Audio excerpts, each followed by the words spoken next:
नमस्कार। द नागरिक में आप सबका स्वागत है। आप देख रहे हैं चाय, चर्चा और चीन। इस कार्यक्रम के तहत हम हर दिन किसी न किसी विशेष मुद्दे पर बात करते हैं। हम अपने विशेष साथी पत्रकारों को बुलाते हैं, कुछ और मेहमानों को बुलाते हैं जो पत्रकार नहीं है लेकिन पत्रकारिता से संबंध रखते हैं या पत्रकारिता को समझते हैं या राजनीतिक परिस्थितियों को समझते हैं, मुद्दों को समझते हैं उनसे। तो आज हमारा विषय है घोटाला, घोटाले बेलगाम, भ्रष्टाचार बेलगाम। भ्रष्टाचार पे लगातार बातें होती रही है हमारे देश में। कब से कहा जा रहा है और जो नए जो आते हैं चुनाव लड़ने के लिए, चाहे मुख्यमंत्री पद के लिए लड़े या प्रधानमंत्री पद के लिए घोषित हों, वो हमेशा भ्रष्टाचार को बहुत महत्वपूर्ण मुद्दा बनाते हैं। आपको याद होगा बीपी सिंह भी भ्रष्टाचार के नाम पर आए थे। बीपी सिंह ने जब राजीव गांधी का दौर चल रहा था, वो तो एक जो बोफोर्स घोटाला बहुत फेमस घोटाला था। हालाँकि घोटाले तो इस देश में ढेर सारे चर्चित हुए, बहुत सारे घोटाले हुए। बोफोर्स घोटाला, तेलुगु घोटाला, चारा घोटाला, रफाल घोटाला, व्यापम घोटाला, अनंत घोटाले, राज्य में भी और केंद्र सरकार के भी घोटाले।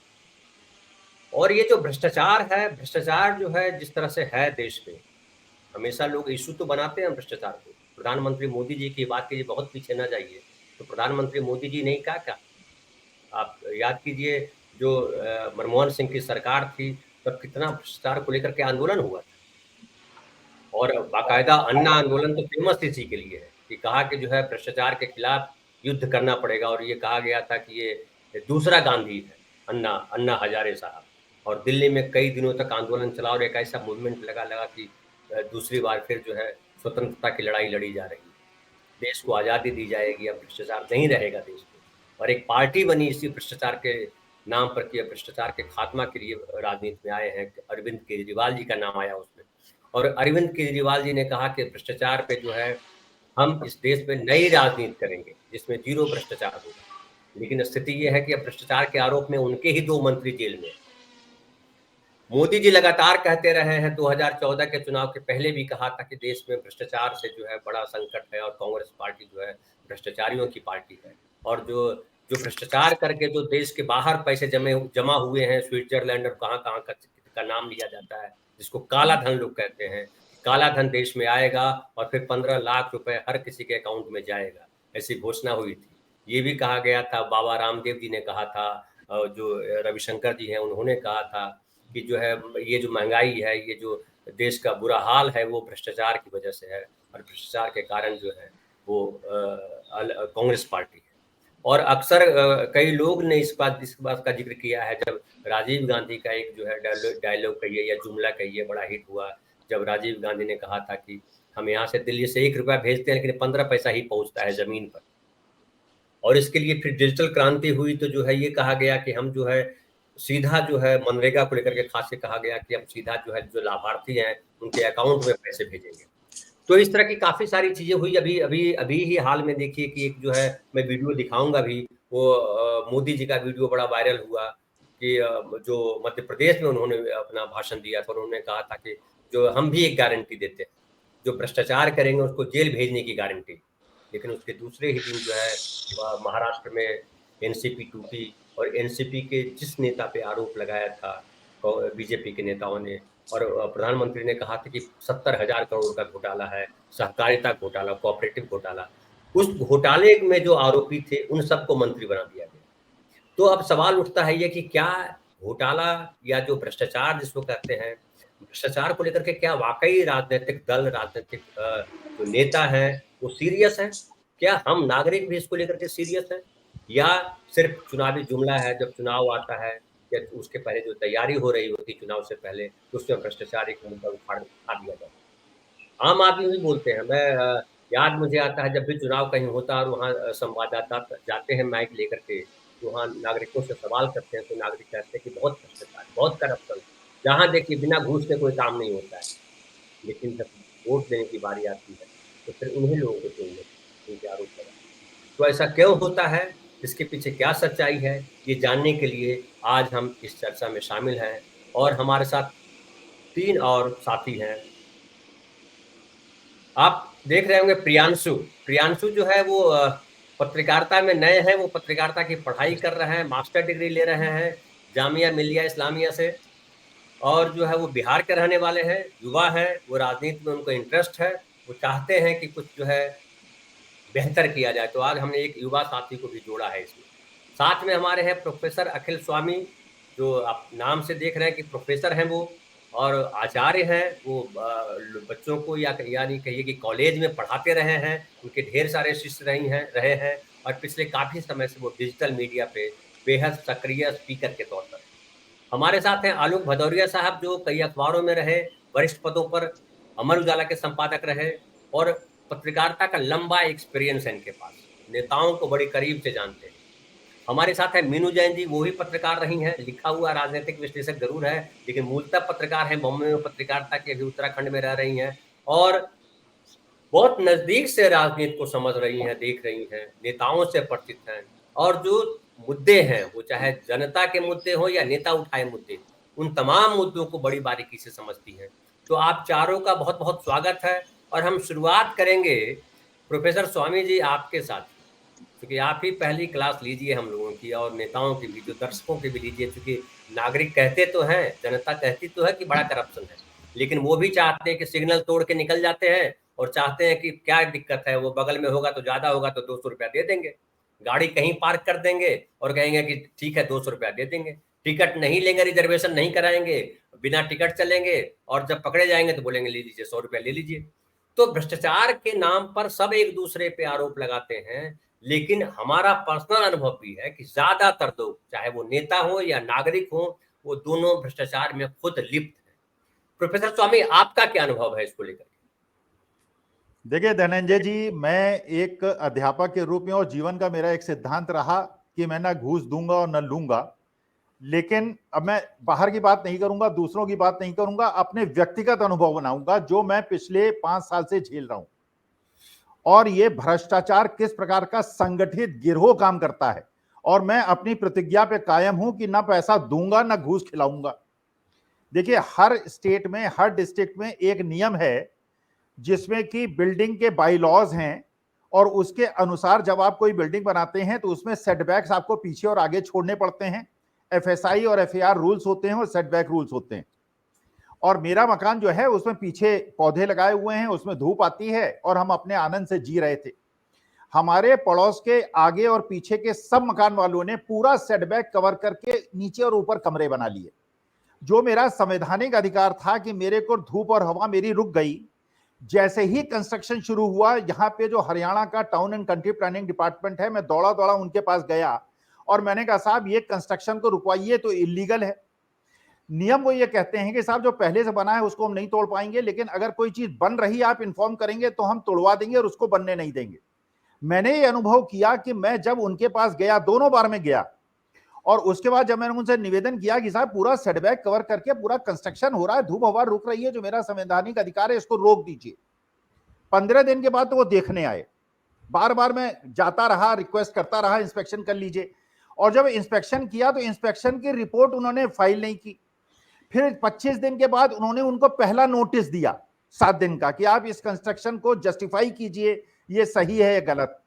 फिर उन्होंने दूसरा नोटिस दिया, और जब तक वो सब नोटिस देते रहे और इंस्पेक्शन में डिले करते रहे तब तक पूरा कंस्ट्रक्शन हो गया। अब मैं पिछले दिनों से सीएमओ के पास, प्राइम मिनिस्टर के पास, डीसी के पास, जितने भी वरिष्ठ अधिकारी हो सकते हैं, पुलिस के पास दौड़ रहा हूं, और सरकार ये कहती है कि सीनियर सिटीजन को हम विशेष सुविधा देंगे और उनके घर में आके उनको सुविधा देंगे। 112 नंबर की सेवा भी है। मैंने जितनी बार भी पुलिस को और अधिकारियों को फोन किया, किसी ने कोई मदद नहीं की। तो एक होक्स है जो ये कहा जाता है कि सीनियर सिटीजन, क्योंकि 71 साल का हूं, मेरी वाइफ भी सीनियर सिटीजन है, अकेले हम रहते हैं, हमको सरकार की संरक्षण की आवश्यकता है, एडमिनिस्ट्रेशन के संरक्षण की आवश्यकता है, लेकिन मुझे कोई मदद नहीं मिल रही है। अच्छा, मैंने सरकार का जो ये लूट तंत्र है, इसका एक रूप ये देखा कि जो कंप्लेनेंट है उसकी नहीं सुनते, वो केवल कंप्लेंट का उपयोग ये करते हैं कि जब मैंने कंप्लेंट कर दी तो वो एक्यूज से जाके उन्होंने पैसे लेने शुरू कर दिए। तो एक्यूज का तो अवगत करते हैं, क्योंकि एक्यूज से उनको फायदा है, कंप्लेनेंट से तो उनको कोई फायदा नहीं है। तो जिस प्रकार का संगठित गिरोह चल रहा है, और जिस प्रकार से इलीगल कंस्ट्रक्शंस खुले आम सारे रूल्स को धता बताते हुए, तो मैं तो सरकार से ये पूछना चाहता हूं, अगर सरकार के लोग इसको देखेंगे, बल्कि मैंने तो पीएमओ को, नरेंद्र मोदी जी को, हरियाणा के चीफ मिनिस्टर को, होम मिनिस्टर को, डीसी साहब को, सबको ट्विटर पे ट्वीट भी कर दिया कि कृपा करके ये देखिए कि आपके विभागों में हो क्या रहा है, क्योंकि वो एक प्रकार का एक ये है कि हमने नियम इसलिए बना दिया कि जब आप तोड़ेंगे तो हम आपको धमकी देंगे और फिर आप हमें पैसा देंगे। और ये मैं प्रूव कर सकता हूं, मेरे पास ऑडियो रिकॉर्डिंग्स हैं, सारे अधिकारियों की ऑडियो रिकॉर्डिंग्स हैं, किस प्रकार से उन्होंने धूर्तता बरतते हुए कंस्ट्रक्शन को पूरा करवाया। और आज भी एक वृद्ध आदमी अपनी पत्नी के साथ सरकार के डिफरेंट डिपार्टमेंट्स में दौड़ रहा है। हाँ, ये मैं जरूर कहूंगा कि डीसी फरीदाबाद जो है, एक यंग आईएएस अफसर हैं, उन्होंने बड़े आराम से मेरी बात सुनी। उन्होंने कहा कि साहब आपका सीएम दरबार हम लगवाएंगे, सीएम दरबार में सीएम साहब के सामने आपको लेंगे। यहाँ के जो एसडीएम साहब हैं उन्होंने भी बड़ी इज्जत से, बड़े प्यार से बात की। जितने वरिष्ठ अधिकारी हैं, एसएचओ से, डीसी साहब से, डीसीपी साहब से मिला, सबने बड़ी इज्जत से बात की। लेकिन जितने नीचे के अधिकारी हैं उनको यह है कि आप कंप्लेनेंट हैं, आपसे हमें क्या फायदा, जाइए साहब, हम आपने कह दिया अब हम एक्यूज से मिलेंगे। और एक्यूज से मिलके फिर एक्यूज के साथ चाय पीना उनका शुरू हो जाता है, जो कंप्लेनेंट है वो अपना भटकता रहता है। तो मैं ये आगाह करना चाहता हूं और मैं ये सरकार को भी ये बताना चाहता हूं कि आप, क्योंकि मेरे हिसाब से हरियाणा के सीएम जो हैं खट्टर साहब, इनकी इमेज जितने भी देश के चीफ मिनिस्टर से कंपैरेटिवली उनसे ज्यादा ऑनेस्ट की है। ये माना जाता है कि खट्टर साहब खुद ऑनेस्ट हैं। खट्टर साहब से निवेदन कर रहा हूं, नरेंद्र मोदी जी को भी मैं मानता हूं कि वो कोशिश करते हैं भ्रष्टाचार को रोकने की, उनको भी ट्वीट कर रहा हूं, टैग कर रहा हूं, सबसे मिल रहा हूं, सबके पास जा रहा हूं, कोई सुनवाई नहीं हो रही है। इंस्पेक्शन जो जेई साहब हैं उनसे मैं कहता हूं, साहब इलीगल कंस्ट्रक्शन है उसका इंस्पेक्शन तो कर लीजिए, वो इंस्पेक्शन भी करने को तैयार नहीं है, वो मेरा फोन ही नहीं उठाते। तो आपके पास वापस आता हूं, मैं आलोक भाई आपके पास आता हूं, लेकिन आने से पहले जो है, जो प्रधानमंत्री मोदी जी का भी जिक्र किया है अखिल स्वामी जी ने, खट्टर साहब का जिक्र किया है, और ये जो अनुभव बता रहे हैं वो अनुभव कोई अकेला अनुभव नहीं है। हम समझते हैं, हम सब जितने लोग हैं सबके पास ये अनुभव है। और मुझे लगता है अगर 140 करोड़ की बात करते हैं तो 140 करोड़ तो नहीं, क्योंकि उसमें छोटे बच्चे भी शामिल हैं, उसमें एक बड़ा हिस्सा 80% कम से कम आबादी है जो इससे दो चार होती रही है। मैं आपके पास आता हूं, इसके पहले एक जरा वो प्रधानमंत्री जी का वीडियो दिखा दूं जिसमें वो भ्रष्टाचार के खिलाफ कितना अभियान चला रहे हैं। वो तो 2014 के पहले बोल रहे थे, वो 2014 के बाद अभी 2023 से 9 साल प्रधानमंत्री रहे, और इससे ताकतवर तो कोई पद इस देश में होता नहीं है, या कोई ऐसा नहीं कर सकता कि मैं क्या करूं, ऊपर वाले हमको नहीं करने देते हैं, ऐसा भी नहीं कर सकते। जिस साहब ये कहा प्रोफेसर अखिल स्वामी साहब ने कि नीचे वाले अधिकारी करते हैं, हालांकि ये कहा जाता है कि नीचे वाले अधिकारी कहते हैं कि भाई ये जो आप जमा कर रहे हो ना, ये ऊपर तक जाता है। अब ऊपर कहां तक जाता है इसको हम भेदने के लिए बैठे हैं, क्योंकि हम सबको अनुभव है ऊपर कहां तक है सिस्टम। तो आपके पास आने से पहले मैं ये वीडियो दिखा दूं, फिर आपसे बात करता हूं। गारंटी है तो मोदी की भी एक गारंटी है, और मेरी गारंटी है हर घोटालेबाज पर कार्रवाई की गारंटी, हर चोर लुटेरे पर कार्रवाई की गारंटी। जिसने गरीब को लूटा है, जिसने देश को लूटा है, उसका हिसाब तो हो करके रहेगा। आज जब कानून का डंडा चल रहा है, जब जेल की सलाखें सामने दिख रही है, तब जाकर के ये जुगलबंदी हो रही है। आलोक भाई, प्रधानमंत्री जी तो सीना ठोक के बोल रहे हैं कि जो भ्रष्टाचार करेगा वो जेल जाएगा, और ये तो जब आए थे तब भी उन्होंने कहा था, प्रधानमंत्री बनने से पहले जो चुनाव चल रहा था तब भी कहा था कि भ्रष्टाचारियों को छोड़ेंगे नहीं। मुझे याद आ रहा, सुषमा स्वराज जी ने कहा था कि जो है बाड्रा जेल जाएगा, पता नहीं किस किस को जेल भेज रहे थे। केजरीवाल जी भी जब आए थे तो बोल रहे थे फलाने फलाने सबको जेल में बंद करा देंगे। तो ये जो कहते हैं वो होता क्यों नहीं है, कहाँ गड़बड़ी? धन्यवाद धनंजय जी।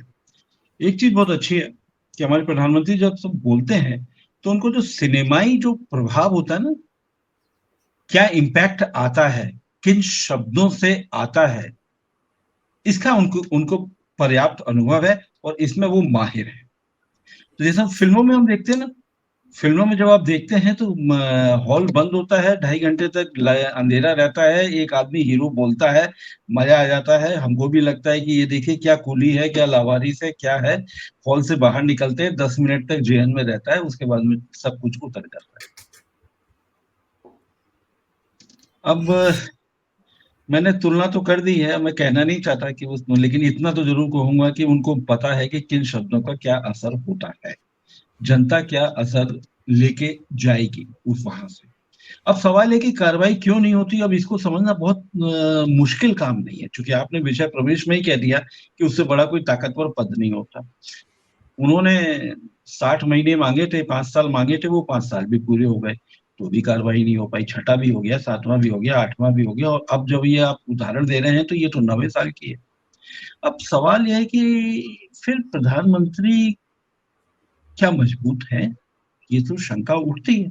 अगर मजबूत है तो क्या उनके कोई भी, चाहे वो सीबीआई हो, चाहे इनकम टैक्स हो, चाहे ईडी है, किसी भी मामले को मुकाम तक क्यों नहीं पहुंचा पाती। थोड़ा सा बैक हम लोग फ्लैशबैक में भी चलेंगे। 2G का मामला हुआ, इतना बड़ा मामला हुआ, एजम्पशन के आधार पर इतना बड़ा हवा खड़ा कर दिया गया। तो हवा खड़ी करने के लिए कुछ एक तत्व चाहिए होते हैं, तो वो होते हैं। जैसे फिल्म बनाने वाले के रहते थे ना, किसी जमाने में था कि वो कुंभ का मेला होता था, उसमें बिछड़ जाते थे, उसमें मिल के आते थे। अब एक दूसरे तरीके के बाद में फिर वो एक दौर आया सिनेमा का।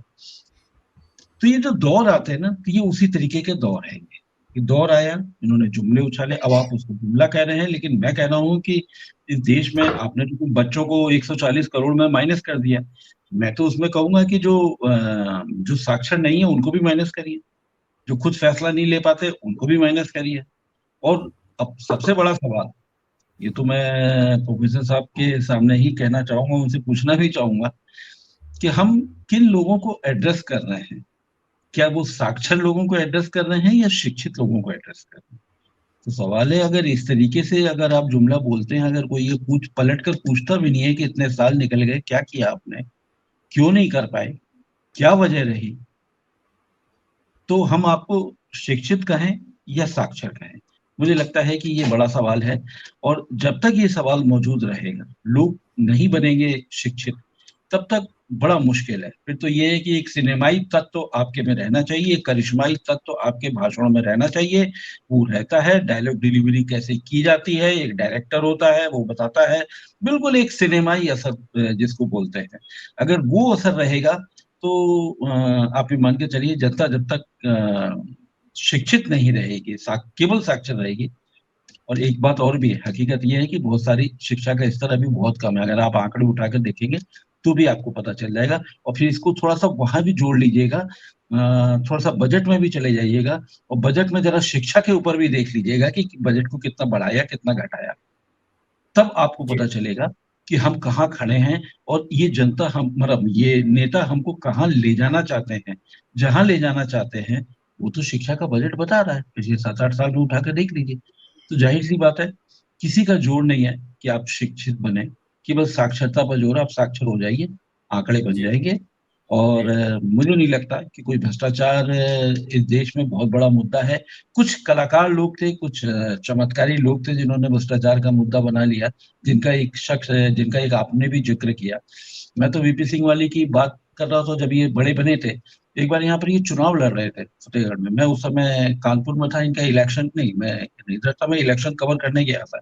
तो उस समय ये इतने महान बन गए थे कि इनकी गाड़ी केवल 4, मतलब जनमोर्चा वाले टाइम में इनके पास में केवल 3-4 गाड़ियां चलती थी, और हम प्रेस वालों की कम से कम 12 से 18 गाड़ियां चलती थी। तो मैं एक बार फतेहगढ़ में गया, कुछ फॉरेन के जर्नलिस्ट भी थे। मुझे पहली बार बोल रहा है, मुझे उससे पहले कोई अनुभव नहीं था, मैं काफी यंग था उस समय की मैं बात कर रहा हूँ। जैसे आपने स्टूडेंट को बिठाया है ना, लगभग मैं उसी के समकक्ष ही था, थोड़ा बहुत उम्र ज्यादा थी। तो मैंने देखा कि वो जो फोटो जो शूट होता है ना, उससे पहले मैंने देखा नहीं था कि पॉलिटिशियन का ऐसा फोटो शूट होता है। अभी भी आप गूगल में जाएंगे या शायद फोटो मिल जाए आपको, हमारे वीपी सिंह साहब ऊपर से पानी की बोतल लेकर पी रहे हैं, और उधर पेड़ों के बीच से धूप छन करके आ रही है, और ये शॉट कम से कम 10 मिनट तक किया गया। 3 बोतलें उन्होंने खाली करी ताकि परफेक्ट शॉट आ जाए। तब मेरे को समझ में आया, और तब मेरे को समझ में आया कि नेतागिरी क्या होती है। जो ये बोलते हैं इन पर बिल्कुल भरोसा मत करिए, ये करते क्या है, ये केवल अपनी इमेज बनाते हैं। धनंजय जी। जी जी जी आलोक भाई, फिर आता हूँ आपके पास। मीनू जी आपके पास आता हूँ, प्रियांशु आपके पास आखिरी में आऊंगा, ताकि ये तीनों पहले हमारे जो विद्वान हैं, जो सीनियर साथी हैं, वो एक बता दें फिर आपका अनुभव और आप क्या सोचते हैं उस पर बात करेंगे। अब आपको लाने का पर्पस यही, हम ऐसा प्रयोग करेंगे कि हम जो है किसी पढ़ रहे अच्छे बच्चे की बात कर रहे जो है रहे हैं, उनको हम लाए कल को, चूंकि वो जो बड़ा फेमस गीत है कि हम लाए हैं तूफान से कश्ती निकाल के, इस देश को रखना मेरे बच्चे संभाल के। तो आप भविष्य हो भारत के, भारत विशाल के, है ना। तो मीनू जी भाई आपके यहाँ जो स्वामी जी ने अपना व्यक्तिगत अनुभव बतलाया और उन्होंने कहा कि मोदी जी और खट्टर साहब ईमानदार हैं, लेकिन फिर मैंने एक वीडियो दिखाया जिसमें वो ईमानदारी की बात कर रहे हैं और खुलेआम कर रहे हैं कि भ्रष्टाचारियों को जेल भेज देंगे। जाते नहीं है कोई भ्रष्टाचारी, अब इतने ताकतवर हैं कि वो जा ही नहीं पाते हैं जेल। कमजोर आदमी को तो उठा करके बंद कर देती है पुलिस। अभी मैं कल परसों में देख रहा था कि वो जो है समाजवादी पार्टी के जो नेता है, जो उनके चाचा हैं, क्या नाम मैं अभी अचानक भूल गया, शिवराज नहीं, शिवपाल, मुझे और नाम, शिवपाल क्या नाम है, यादव। शिवपाल यादव, शिवपाल शिवपाल। तो शिवपाल जी का सेक्रेटरी जो उनका जो पीएस है, वो बाहर निकला रात में घर जाने के लिए और उनको पुलिस ने पकड़ लिया, ये कहते हुए कि तुम्हारे पास पिस्तौल है। और फिर पुलिस जबरन पकड़ के ले गई। फिर शिवलाल यादव जी को पता चला और पूरी भीड़ आई और फिर उनको जो है पुलिस ने छोड़ा। तो यहाँ तो देश के नागरिकों के साथ क्या होता है ये जन जन जानता है, कोई ऐसा छुपा नहीं है। हर आदमी डरता है, पुलिस की वर्दी देखते ही डर जाता है। इसलिए डरता है कि उसको लगता है ये पता नहीं किस चीज में फंसा देगा। पुलिस को इसलिए नहीं सोचते कि ये प्रोटेक्ट करेगा, पुलिस को इस तरह सोचते हैं कि ये फंसा देगी पुलिस। खैर, तो मीनू जी भाई आपके पास आऊं, और जो कहा आलोक भाई ने कि ये जो है सब नाटकबाजी है, और ये सारा जो है वो एक सिनेमा जिस तरह से प्रेजेंट करता है अपने आप को ग्लैमरस अंदाज में, नेता भाषण देने के लिए भ्रष्टाचार का इस्तेमाल करते हैं। लेकिन मैं फिर से दोहरा दूं कि पब्लिक भी तो वहीं शामिल है। तो क्या ये एक और आलोक भाई ने जो बात कही कि शिक्षा का स्तर हमारा कम है इसलिए हम भ्रष्टाचार में डूबे हुए, अगर हम शिक्षित होते तो भ्रष्टाचार नहीं करते। लेकिन जो एक अनुभव मैं बताऊं कि जो 2G घोटाला की बात कही, और उसमें जिस व्यक्ति ने ये कहा था कि इतना बड़ा घोटाला हुआ है, वो व्यक्ति तो बड़ा पढ़ा लिखा आदमी था, उस डिपार्टमेंट का हेड था, उसने कहा था और बाद में उसने माफी मांगी और तमाम हुआ। तो ये क्या है, क्या शिक्षा हमें अशिक्षित होने की वजह से हम भ्रष्टाचारी होते हैं, या शिक्षा हमको भ्रष्टाचार को करने और उसको छुपाने का भी गुण दे जाती है? देखिए मेरे ख्याल से शिक्षा से इतना संबंध नहीं है जितना कि हमारा नैतिक मूल्यों से संबंधित है ये बात। तो हमारे नैतिक मूल्य हैं जो देश में, वो शायद हमें इस भ्रष्टाचार के बारे में शिक्षा नहीं देते, या देते भी हैं तो वो बड़ी सुपरफिशियल होती है, उथली शिक्षा है, असली शिक्षा नहीं होती है। जैसा कि एक बड़ा कॉमन सी एक कहानी चलती है कि भाई किसी ने आदमी ने उधार ले रखा था किसी से, और वो उसके घर पहुंचा, उसने कुंडी खटखटाई कि भाई उधार के लेने के लिए आया वो, तो बेटा और बाप घर में थे, बच्चा छोटा था, बाप ने कह दिया कि कह दिया है नहीं पापा घर में।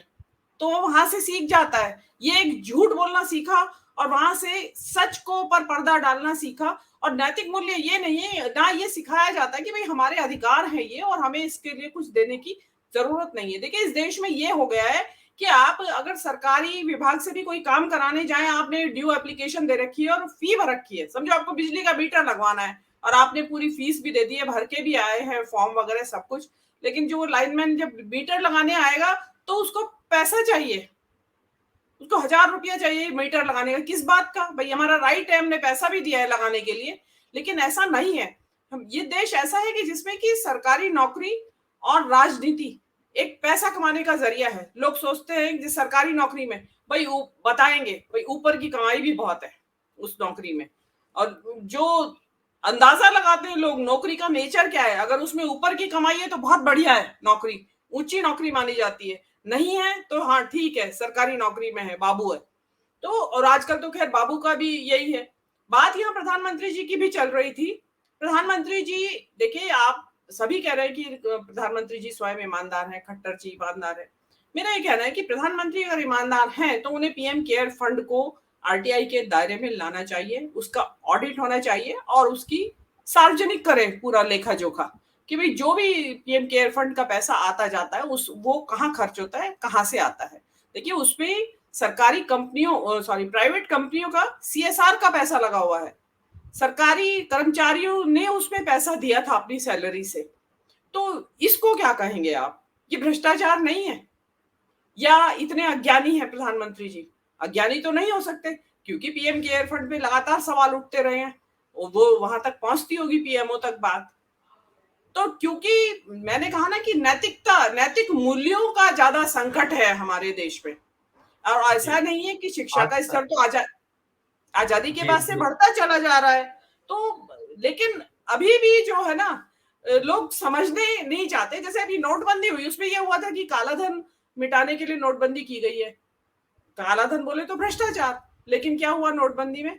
ये भ्रष्टाचार जितना नोटबंदी में के दौरान हुआ काले को सफेद करने का, वो कहीं हुआ ही, सुना ही नहीं होगा आपने जी। तो ये स्थिति है। आपके पास आता हूँ फिर। पहले मैं आता हूँ प्रियांशु के पास।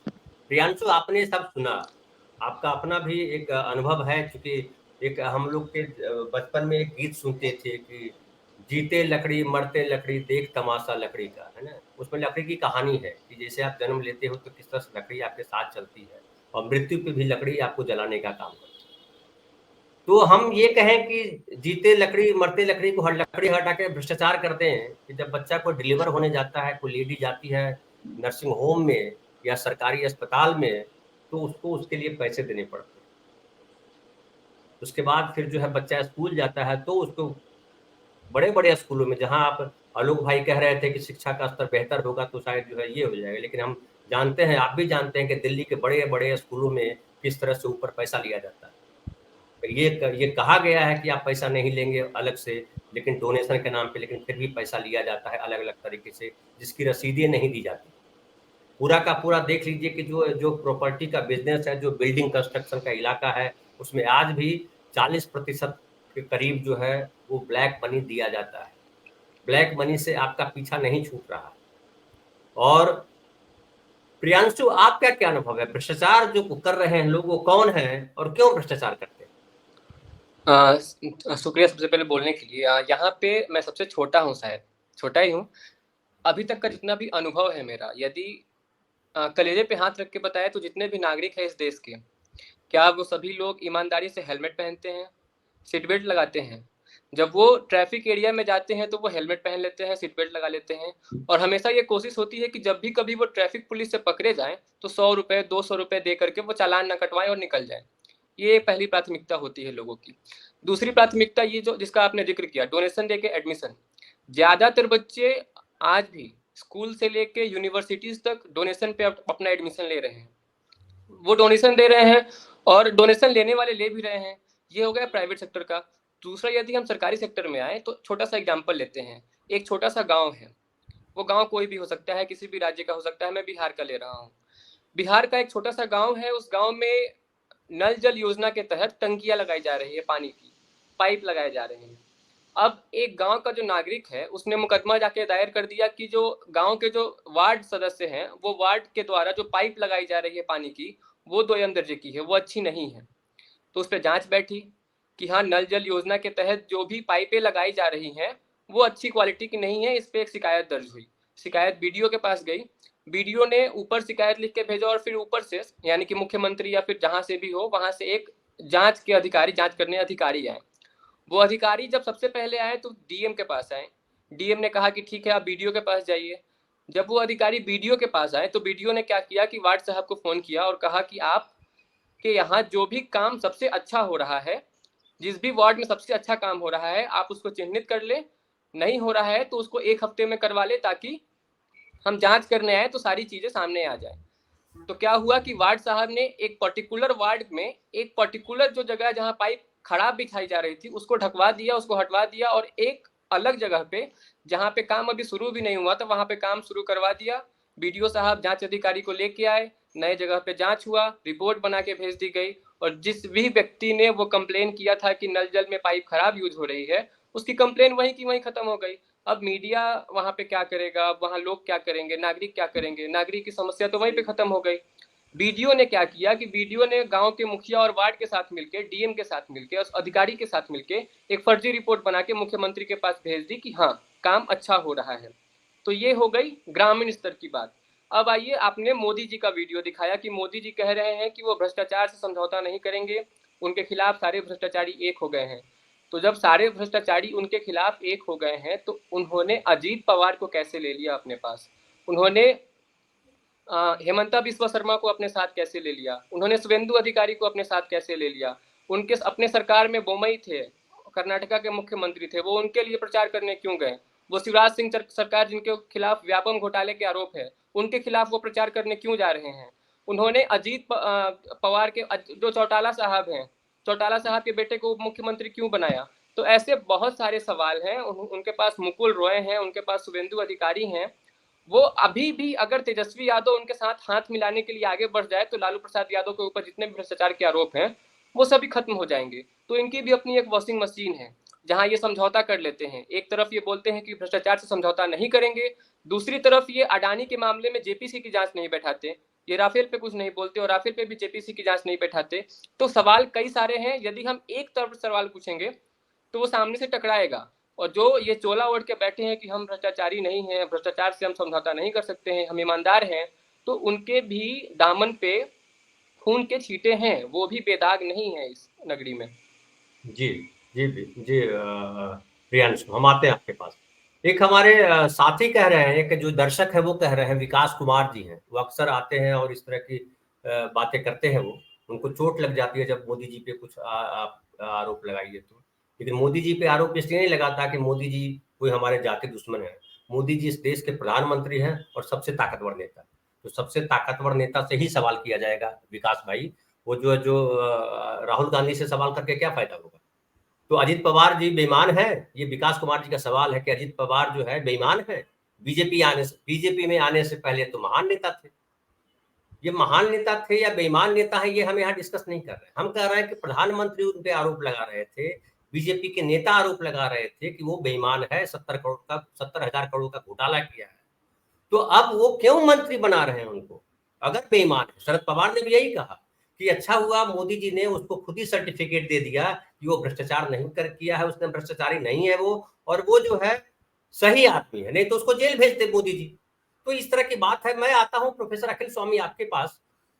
ये जो बात होती है और पब्लिक में भी जो ये नेताओं को लेकर के डिबेट आ जाती है कि तुम्हारा नेता मेरा नेता महान नेता, तुम्हारा नेता चोर, ये जो पब्लिक में भी जो खाई बनी हुई है, जबकि हम लगातार झेलते हैं, वो किसी की सरकार हो, हम किसी के पक्ष में नहीं। मैं एक अनुभव आपको सुना दूं, फिर आपके पास आऊं और आप फिर आगे कंटिन्यू करें।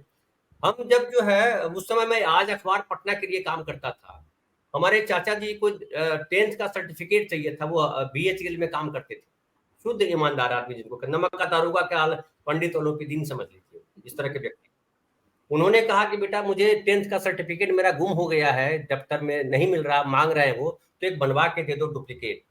तो मैं वहां पे गया और जो एक कुछ 125 या 23 रुपया भरना था वो मैंने भर दिया काउंटर पे। हमने कहा कितने दिन में मिलेगा, तो कहा, ये मैं बात कर रहा हूँ 89 की बात कर रहा हूँ, तब मोदी जी का प्रादुर्भाव नहीं हुआ था और तब लालू प्रसाद यादव जी का भी अवतरण नहीं हुआ था। ये देश की राजनीति में इस तरह से, जिस तरह से बाद में हुआ, उस समय कांग्रेस पार्टी का शासन हुआ करता था बिहार में। तो हमने कहा कि भाई कब तक आऊं, तो उन्होंने कहा 1 सप्ताह में आइएगा। फिर 1 सप्ताह में हम कहाँ जाएं, तो बोला वो 2nd फ्लोर पे चले जाइएगा, वहां फलाना काउंटर पे जाइएगा, फलाना आदमी आपको दे देगा। हमने कहा ठीक। मैं 1 सप्ताह के बाद मैं वहां गया तो एक आदमी वहां काम कर रहा था। मैंने कहा भाई साहब ये लीजिए रसीद और सर्टिफिकेट दीजिए। उसने मेरी तरफ देखा नहीं और उसने कहा कि 100 रुपए लगेंगे। हमने कहा 100 रुपए लगेंगे, मैंने 123 रुपया नीचे भर दिया है। बोला वो तो सरकारी भरा है, यहाँ रखोगे तब तो। मैंने कहा किससे बात कर रहा है, मैं अखबार का आदमी हूँ, समझ गए। तो बोला अखबार के आदमी है तो क्या कर लेंगे, मुंडी उसने उठाई, अखबार का आदमी है तो क्या कर लेंगे, 2 जोड़ी चप्पल घिस जाएगी, नहीं मिलेगा सर्टिफिकेट बिना पैसा दिए हुआ। तो मेरे परिचित थे, बिहार विद्यालय परीक्षा समिति के जो चेयरपर्सन थे उस वक्त मेरे परिचित थे, चूंकि मैं पत्रकार था और मैं जैसे अभी प्रियांशु है तो मैं ज्यादा एग्रेसिव था उस समय भी। तो मैं गया उनके दफ्तर में हनहनाता हुआ और कहा कि ये क्या आप चोर बिठा रखा आपने। बोला कहाँ चोर है। हमने कहा 2nd फ्लोर पे उस काउंटर पे चोर बैठा हुआ है। और मैंने किस्सा बताया, हमने कहा उसका नाम बताइए, मैं इसका भी अभी मिट्टी पलीत कर देता हूँ। तो उन्होंने कहा अच्छा ऐसा किया, मैं भी बुलवाता हूँ। तो उन्होंने बुलवाया, हमने कहा बुलवाइए मत, मुझे उसका नाम बताइए, मैं उसको बताता हूँ मैं कौन हूँ। तो उसके बाद जो फिर बुलवाया उसने, तो कहा कि अरे तुम ऐसा क्यों बोल रहे हो। तो उसने कहा कि नहीं मैंने ऐसा थोड़े बोला। वो क्या है सर, जो मैं तो डिप्यूटेशन में भी हूँ ना, फलाना थे वो जो है वो अलमीरा में बंद करके चले गए। तो वो हमने कहा ये झूठ बोल रहा है। तो चेयरमैन साहब ने उसको कहा जाओ तुम, और फिर उन्होंने कहा कि धनंजय मैं आपके पास सर्टिफिकेट भिजवा दूँ। सर्टिफिकेट मेरे पास जो है, हमने कहा अब सर्टिफिकेट जो है स्कूल तो पहुंचा, लेकिन स्कूल का जो क्लर्क है हमारे गांव का, उसने 20 दिन रख लिया। अब मैं ढूंढ रहा हूं कहां चला गया, तो पिताजी ने बताया कि वो मांग रहा है 50 रुपया। तो इस तरह की स्थितियां जो है सबको पता है, ये तो उस समय भी है। तो ये जो भ्रष्टाचार है इसके पीछे एक बताया जाता है, प्रोफेसर स्वामी अक्सर आरोप लगाते हैं लोग कि जो है जो पोस्टिंग होती है ना, क्रीमी लेयर जिसको जो क्रीमी पोस्टिंग होती है, वो पोस्टिंग तभी होती है जब जो है आप पैसे देते हो रिश्वत के तौर पे अपने ऊपरी ऑफिसर के पास या मंत्री के पास। ट्रांसफर पोस्टिंग एक अपने आप में बड़ा धंधा है, ये लंबे समय से हम जान रहे हैं, हम सब लोग पत्रकार हैं इसलिए जानते हैं। तो जो बेचारा समझ लीजिए 10 लाख रुपया दे करके आया है 1 साल के लिए, तो 10 लाख रुपया में से तो कम 25 लाख रुपया तो निकालेगा। तो ये जो भ्रष्टाचार है ये केवल निचले स्तर तक नहीं है, ये ऊपर तक जाता है। ऊपर तक कहां तक जाता है वो ट्रांसफर पोस्टिंग करने वाले जानते हैं। तो अब ये जो ढोंग किया जाता है कि उनको नहीं पता है, वो बड़े ईमानदार हैं, इस पे आप क्या कहेंगे? देखिए धनंजय जी, दोनों चीजें, जो मैं प्रार्थी हूं, मैं भी शिक्षित हूं, आईटी का इंजीनियर एमबीए हूं, और जो मुझसे एवज में कुछ मांगना चाह रहा है या नहीं मांगने की हिम्मत कर पा रहा है, वो भी एक स्टेट लेवल का सीनियर अफसर है। तो इसमें शिक्षित अशिक्षित का कोई प्रश्न नहीं है। मैंने अगर 50 लोगों से कहा कि मैं ये प्रयत्न कर रहा हूं, मैं ये लड़ाई लड़ूंगा, 49 लोगों ने कहा कि स्वामी साहब ये लड़ाई मत लड़िए, कुछ नहीं होगा। और डीसी साहब के यहाँ भी और एसएचओ के यहाँ भी सबने कहा कि अब उम्र हो गई है, क्यों लड़ाई लड़ते हैं। मैं एक बात कह के अपनी खत्म करता हूं। मैंने कहा देखिए, सारांश पिक्चर आपने देखी है, अनुपम खेर की सारांश अगर आप लोगों ने देखी हो, अनुपम खेर के, क्योंकि उसके पिता की अस्थियां आनी थी, एयरपोर्ट में घूस मांगी जा रही थी, उसने घूस देने से इनकार कर दिया था। जब अपने मोहल्ले में वापस आया तो एक लड़की जिसको गुंडे परेशान करते थे और उसको छेड़ते थे, 72 साल के अनुपम खेर ने कहा इस लड़की की सुरक्षा मैं करूंगा। और जब भी वो लड़की निकलती है, अनुपम खेर लाठी टेकते उनके साथ चलता, गुंडों की हिम्मत न पड़ती कि बुड्ढो। देखिए प्रश्न यह है, भ्रष्टाचार हमारी वजह से है। अगर हम जस्टिफाई कर रहे हैं कि उसने 10 लाख की घूस दी है इसलिए घूस लेगा, हम लड़ाई नहीं लड़ पाएंगे।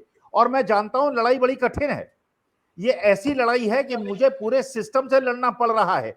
लेकिन मैंने सारांश पिक्चर की तरह मैंने डीसी साहब से भी कहा, ये मेरे जीवन मौत का सवाल है और मैं सिर के बल आऊंगा, लेकिन अंतिम क्षण तक, मरते दम तक ये लड़ाई लड़ूंगा। हारूंगा या जीतूंगा नहीं, ये मुझे नहीं पता, लेकिन लड़ाई लड़ूंगा।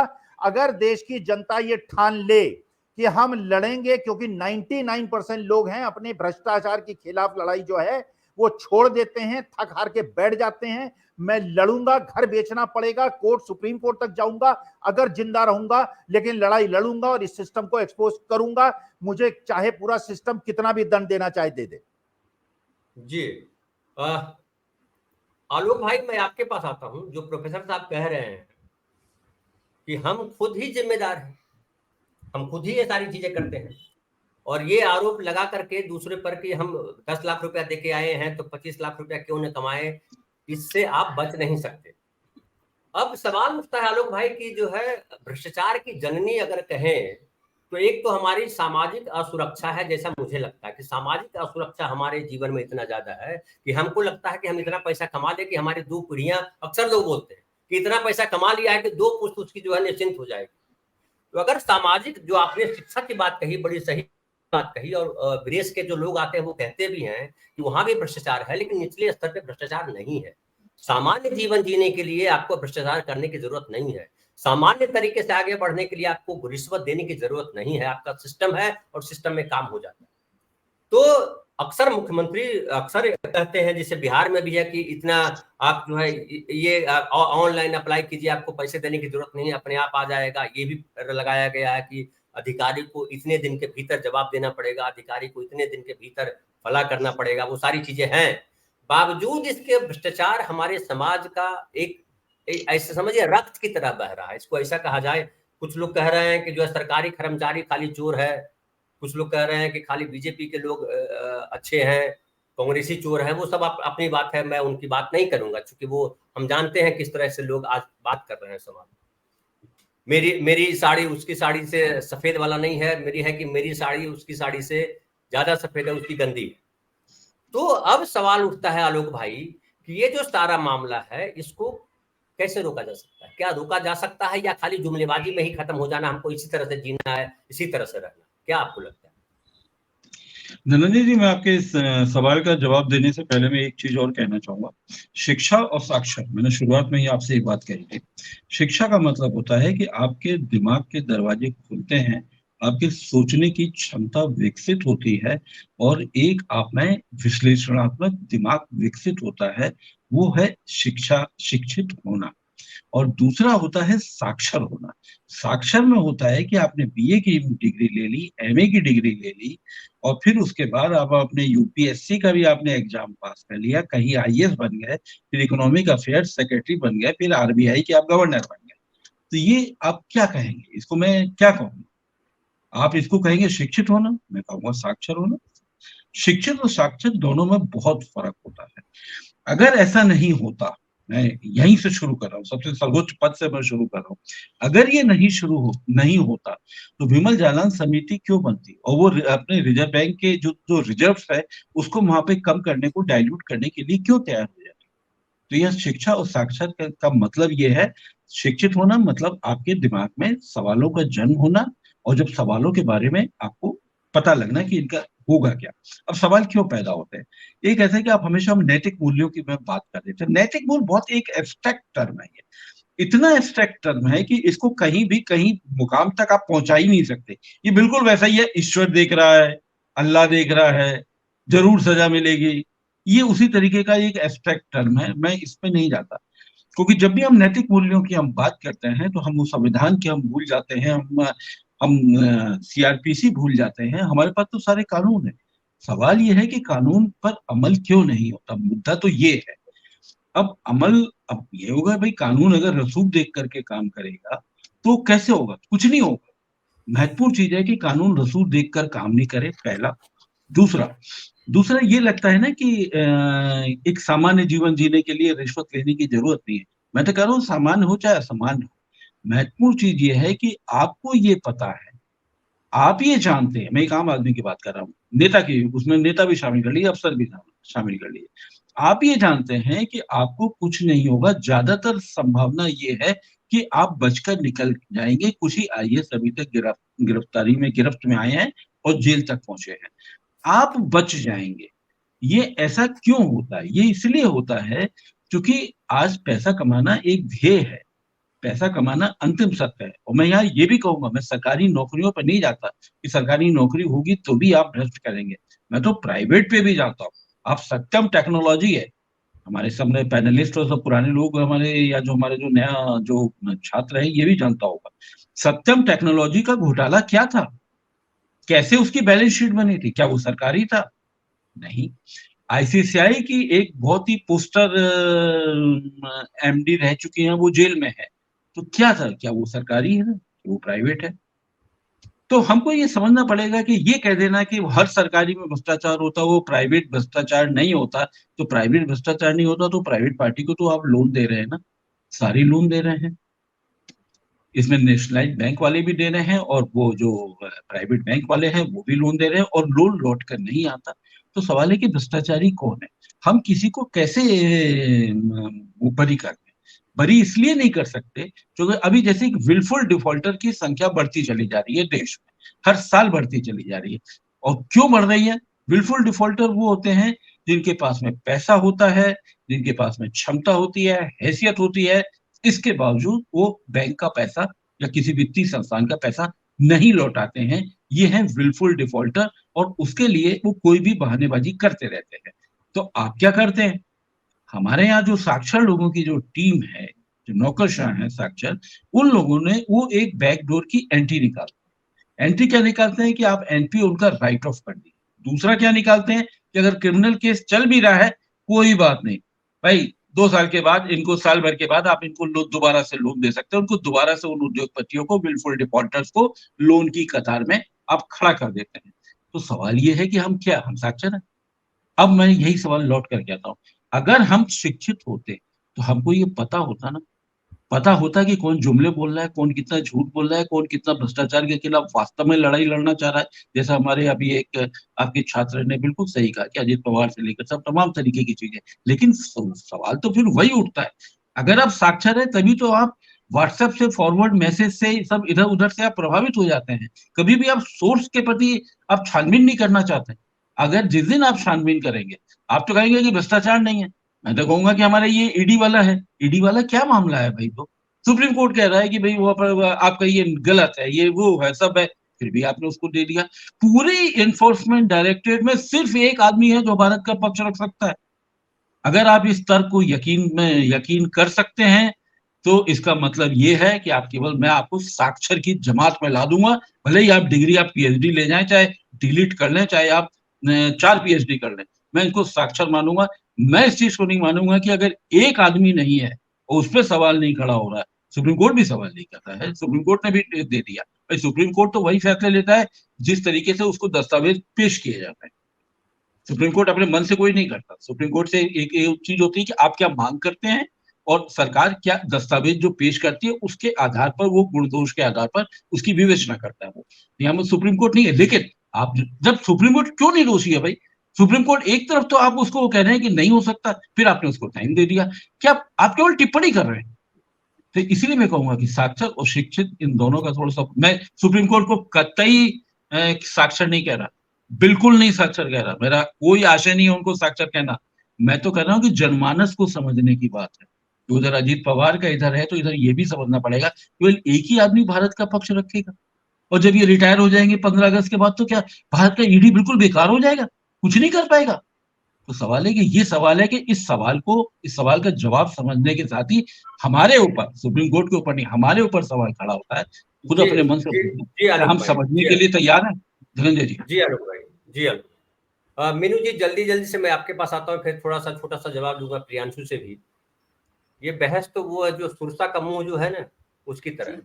हमारे पास इतने अनुभव है, इतनी घटनाएं कि हम लोग अपने अपने अनुभव ही सुनाने लगे तो 2-4 घंटा तो हर आदमी ले लेगा और सबके पास बोलने के लिए, चूंकि भ्रष्टाचार एक ऐसा शब्द है जिससे सब दो चार हो चुका है। लेकिन एक जो है, एक बड़े अच्छा उन्होंने कहा, एक साथी जो है वो, मैं भी इस बात को कहता हूँ, SMS करके उनका नाम है, SMS लिखा उन्होंने, कि हम जो है, जो धनवान व्यक्ति है उसको जो है सम्मान देते हैं, लेकिन जो पढ़ा लिखा व्यक्ति है, जो प्रोफेसर है, उसको उतना सम्मान हम नहीं देते। हम अक्सर देखते हैं, हम अपने इलाके की बात करें तो जिसने घर बना लिया बहुत बढ़िया, जिसने गाड़ी ले ली, जिसने बैंक बैलेंस बना लिया, उसको बड़ा अच्छा कहा जाता है, बोले क्या सफल आदमी है। बिल्कुल सही कर रहे हैं समय साहब।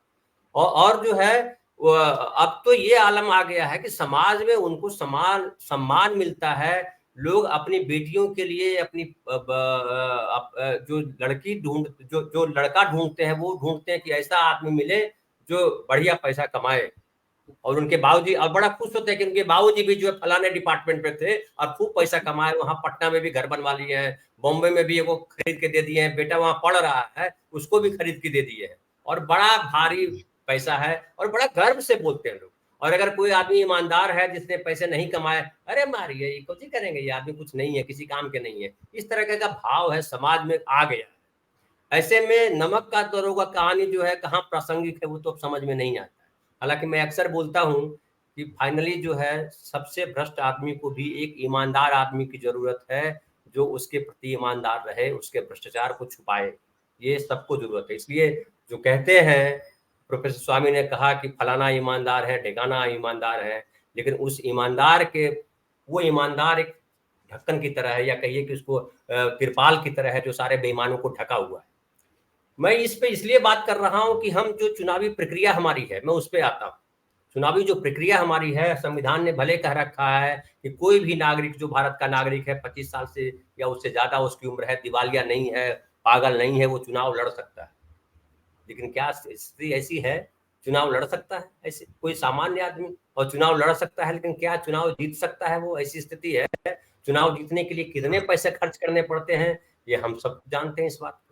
और हम नागरिक भी देखते हैं कि जो जितना ज्यादा पैसा खर्चा करता है, हेलीकॉप्टर से आया, दारू पिलाया, पैसे बांटे, ये साड़ी बांटी, छाता दिया, अभी देखिए वहां छाता बांट रहे हैं मध्य प्रदेश में। तो इस तरह के, जिसको मोदी जी रेवड़ी बोलते हैं, तो ये सारी चीजें हमारे सामने है। लेकिन पहले के लोग जो है, जब भ्रष्टाचार की बात आती थी तो नेता हो या प्रधानमंत्री हो या मंत्री हो, वो शर्मिंदा होते थे और उनको लगता था कि हाँ ये गलत तो है। लेकिन पहली बार हमें देख रहे हैं कि शर्मिंदा होने वाली बात नहीं है, कथनी कुछ है, करनी कुछ है, और हम बार बार ये झूठ बोलते रहते हैं कि हम करप्शन पे कार्रवाई कर रहे हैं। तो ऐसा क्यों हो रहा है? समाज इतना कैसे बदल गया कि हम जो शीर्ष पे बैठे हुए नेता इस तरह से झूठ बोल देते हैं और कार्रवाई नहीं होती? तो या तो वो आरोप झूठा है जो लगाया था आपने, या अभी झूठ बोल रहे हैं जो आपने कहा है। जी जी, देखिए मुझे ऐसा लगता है कि हमारे जो समाज है उसमें एक भ्रष्टाचार को एक सामाजिक स्वीकृति मिल चुकी है। कहने के लिए हम चर्चा में यहाँ बैठे हैं, हम भी बोल रहे हैं ये नहीं होना चाहिए, ऐसा हुआ वैसा हुआ, ऐसा नहीं होना चाहिए। ये एक सामाजिक स्वीकृति जो मिली है, वो अगेन मेरा फिर आता है कि नैतिक मूल्यों में गिरावट, बहुत जबरदस्त गिरावट आई है। और जिन नेताओं की आपने, पुराने नेताओं की बात जो आपने की, तो वो जो पुराने नेता थे आजादी के बाद के, उनका मकसद था राष्ट्र निर्माण। मतलब वो राष्ट्र निर्माण के लिए ये इस तरह की तो सोच भी नहीं सकते थे कि हम इस तरीके का कि हम राजनीति में पैसा कमाने के लिए आए हैं। उनका ये था कि आजादी मिली है, अब देश का निर्माण करेंगे अपना, और उन्होंने किया भी जितना वो अपनी हदों में रह के अपने सीमित संसाधनों में कर भी सकते थे। लेकिन आज क्या हो गया है कि भाई राष्ट्र निर्माण तो हो गया है, अब इसके ऊपर जो फल लग रहे हैं उन्हें तोड़ने का टाइम है। अब उसमें लीगली इलीगली किसी भी तरीके से कोई भी हत्या, कोई भी हथकंडा अपनाया जाए, वो फल तोड़ने की तैयारी है। और देखिए, आम आदमी हो या सरकारी आदमी हो, दोनों ही भ्रष्टाचारी हैं। अभी जैसे सत्यम की बात हुई, सत्यम टेक्नोलॉजी की बात हुई, तो उसमें प्राइवेट कंपनी भी जिम्मेदार है और सरकार के बैंक के कर्मचारी भी जिम्मेदार हैं। दोनों की मिलीभगत से हुआ ना, तो वही हुआ कि सरकारी कानून को तोड़ना मरोड़ना एक स्वीकृति मिल चुकी है उसको, कि अगर आपके बैंक ऑफिसर से अच्छे संबंध है तो आप कुछ कितने भी करोड़ों रुपया लेके छुमंतर हो सकते हैं। और जो नेता है सरकारी विभागों में भी आप देखेंगे, जो ईमानदार नेता है उनके ट्रांसफर ही होते रहते हैं, उनको टिकने ही नहीं दिया जाता किसी विभाग में। जो ईमानदार हैं, ऐसा नहीं है सब खत्म हो गए हैं, कई नेता, कई अफसरों के उदाहरण आते हैं। और दूसरी बात ये कि विसिल ब्लोअर्स, जो सरकारी अधिकारी ऐसे थे जिन्होंने अपने विभाग के भ्रष्टाचार के ऊपर आवाज उठाई, या तो वो ट्रैक्टर से कुचल दिए गए, या ट्रक से कुचल दिए गए, या रातों रात वो कहाँ गायब हो गए, किसी को पता नहीं है। तो ऐसे में भ्रष्टाचार के खिलाफ आवाज उठाने का बीड़ा उठाएगा कौन? कोई भी नहीं उठाएगा। कौन मरना चाहता है जीवन में अपने? और भ्रष्टाचार, धनंजय जी, एक तरह का नहीं है, हम केवल पैसे से संबंधित भ्रष्टाचार की बात कर रहे हैं।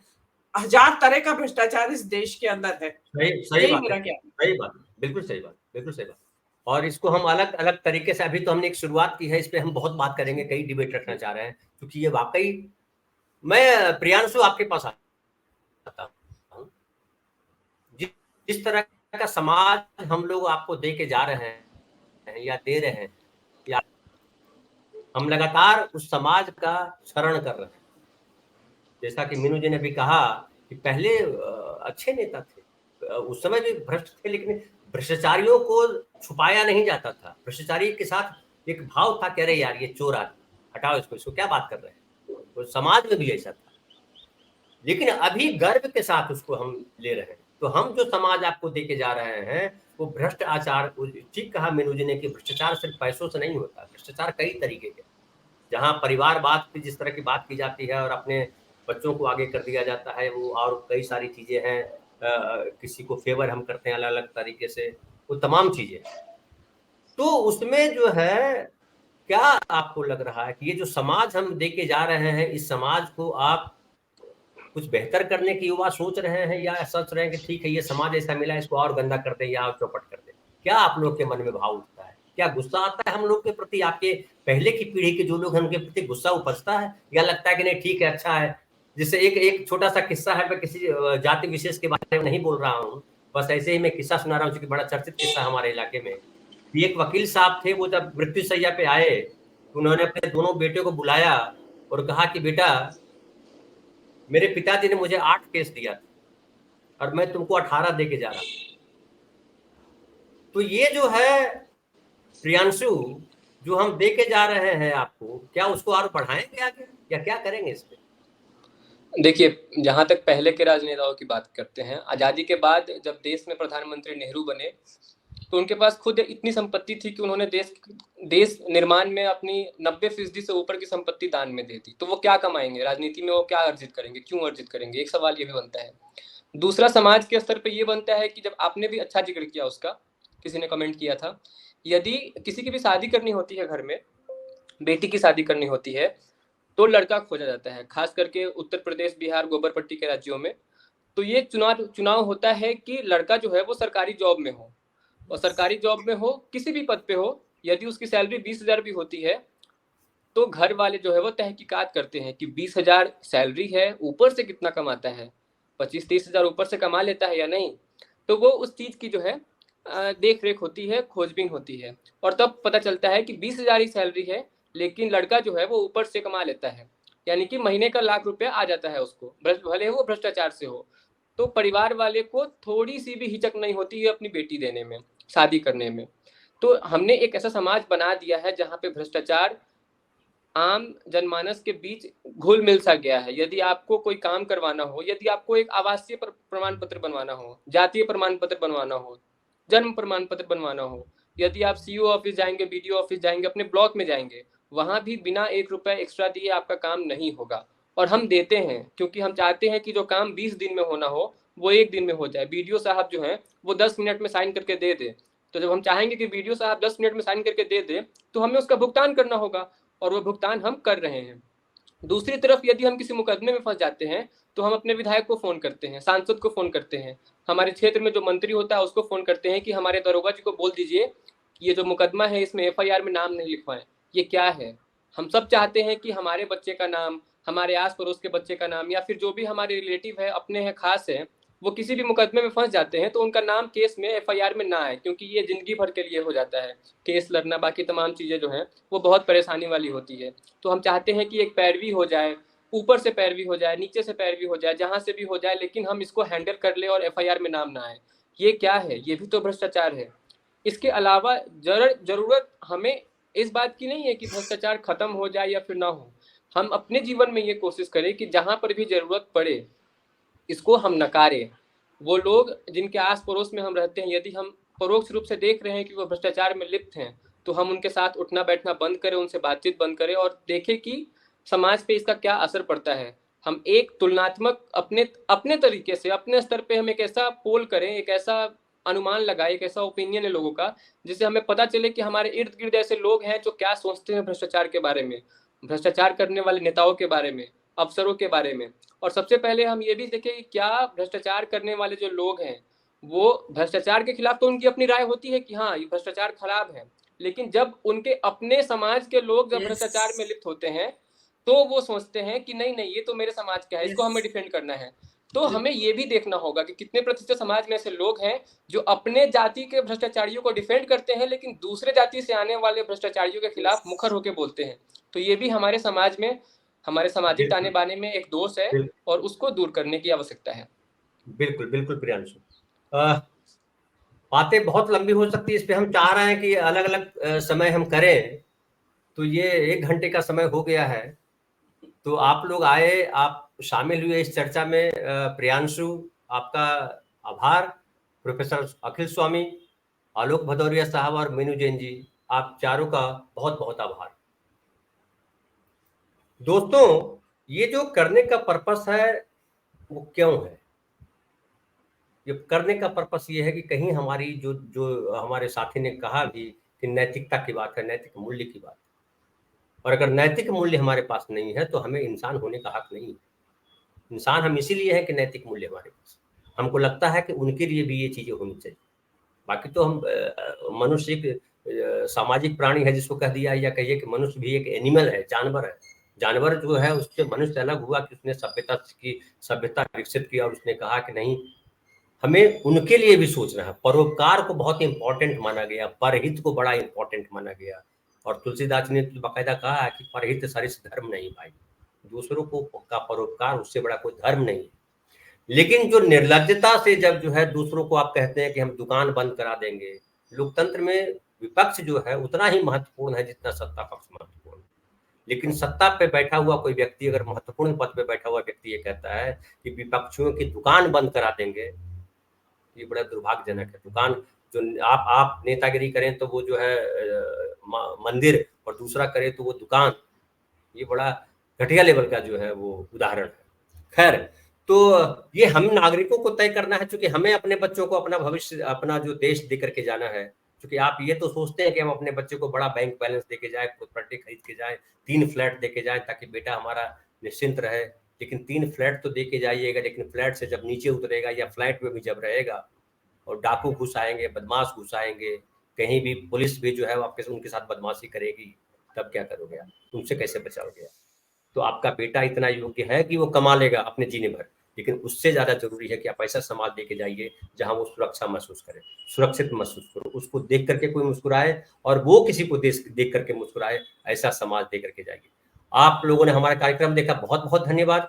और आपको अगर अच्छा लगता है तो उसको शेयर कीजिए, आप हमारा चैनल सब्सक्राइब कीजिए, हमारा हौसला बढ़ाइए। बहुत बहुत धन्यवाद।